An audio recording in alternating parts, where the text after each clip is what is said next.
Hello and welcome to Michael's Minty Music for today. Today we review Queen's second album, 1974's Queen 2.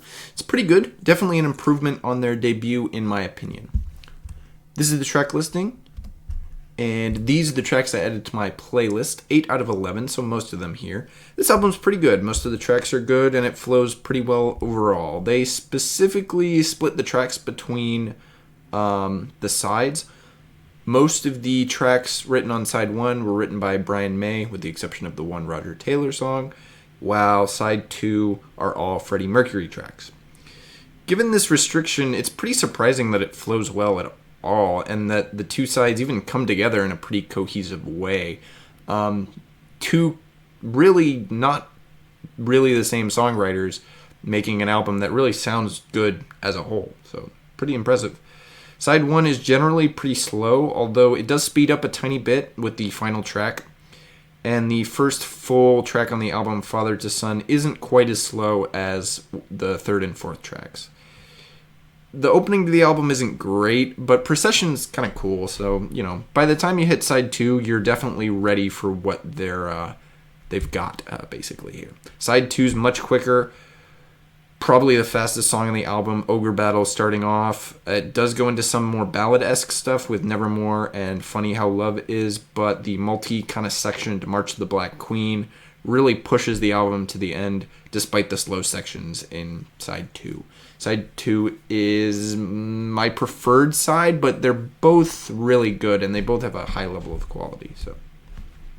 The finale is an incredible track, almost made it onto their first album, Seven Seas of Rye, which is a clean rock pop track that takes advantage of the band's strengths to the extreme. You got the vocals, the guitar, and the drums all really coming together really well in that one.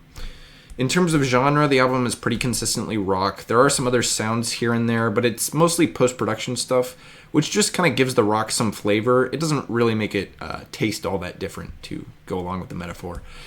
There's only one single released before the album, which is the final track, Seven Seas of Rye, which may have been on the radio at the time, but this album didn't really have any of the big hits we would get later on. So my favorite song here, definitely that same track, Seven Seas of Rye, definitely the best one here, and it feels the most clean. Although, in terms of scope, the March of the Black Queen is very high up on the list, and definitely one of their better tracks there, too. So those two are definitely standouts.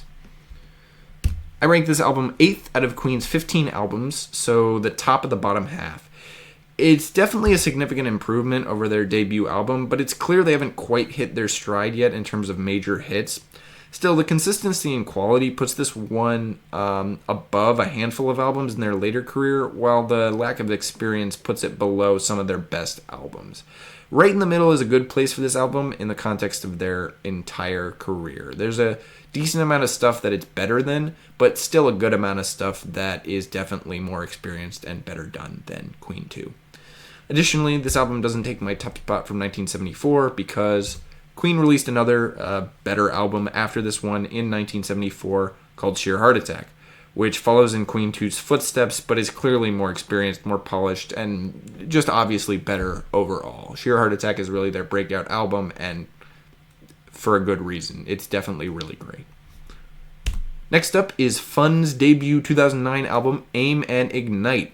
They won the poll I was doing, so I'll review them first and then get into Talking Heads, the runner-up.